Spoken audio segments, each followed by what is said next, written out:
Hello mga idol. Ngayon naman po i-share ko sa inyo ang paggawa ko ng pancit bihon. Isa sa mga paboritong panghanda ng ating mga kababayan sa lahat ng okasyon. So gagamit po tayo ng pancit bihon. Binabad ko na po siya sa tubig. Meron po tayo fishball, kikiam. Meron po tayong hipon, cabbage. Meron po tayong carrots, bagyo beans. Anong tawag dito? Sibuyas, bawang, chicken, saka po yung chicken liver natin, at saka syempre po yung mga seasoning natin, toyo, patis, paminta, at saka po yung ating chicken cubes at cube ng ating pancit bihon premix. Isa na naman pong recipe natin for today na sana may matutunan po kayo sa aking recipe ngayon. Samahan niyo po ako sa pagluluto. Una po natin gagawin is igigisa muna natin yung mga ingredients natin. Painit po muna tayo ng ating kawali para gagamitin natin sa paggigisa. Ito natin ng konting mantika. Lagyan na po natin yung ating bawang.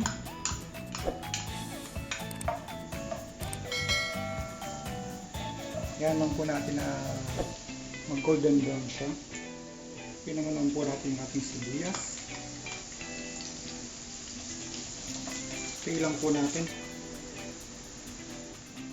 Tingnan po natin yung ating chicken.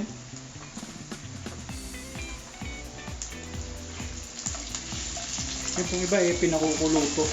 May gagamitin din na chicken stock. Prepare ko po na igisa na rin. Mas malasa yung chicken natin. Yun po natin ang patis.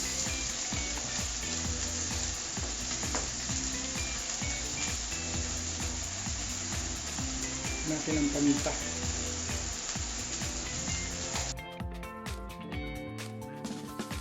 Kaya lang po natin yan na naluto. Patuloy natin. Lagay naman po natin yung chicken liver.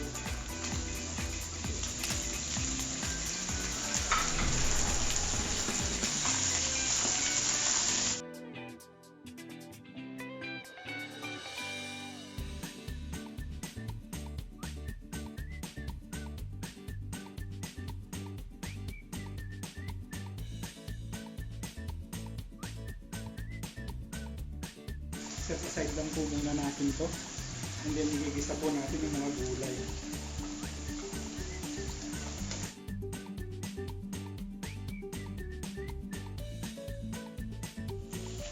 Okay naman dito yung sibuyas.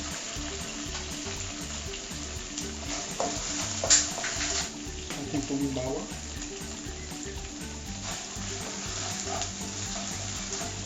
Lagay natin itong carrots.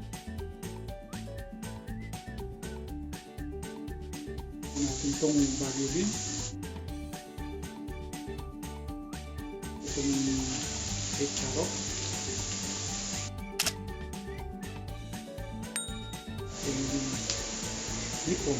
Dagdag lasa. Itong pancit.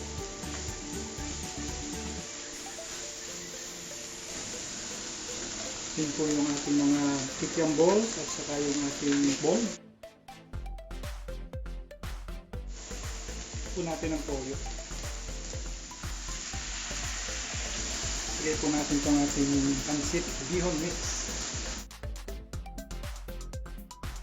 Ilagay po natin ang ating cabbage.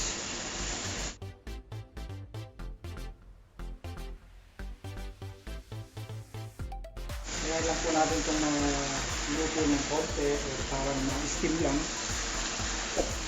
Haluan po muna natin ng mga ilang minuto, 3 minutes para ma-steam.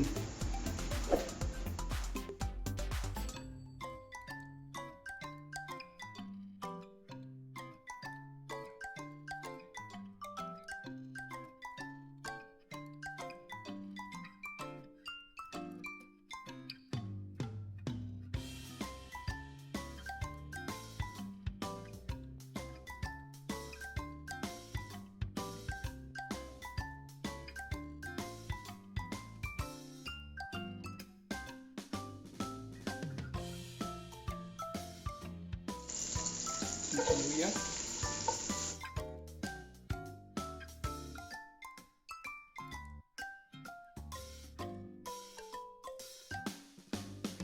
Lagyan natin ng Noor. Ay yung ating natitirang flavor. Lagyan po natin ng toyo. Ang kakulay po doon sa ating mga noodles. So, lagay na po natin yung noodles natin.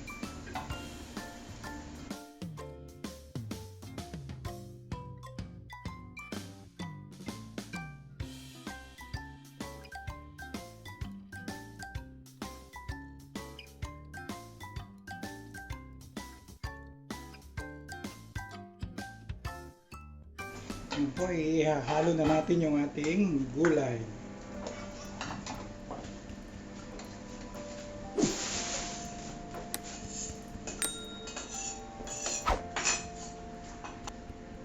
At yung pong ating chicken.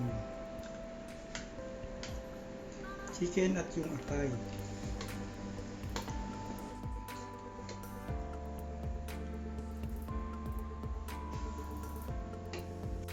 Ito na mga idol, luto na yung ating pancit bihon.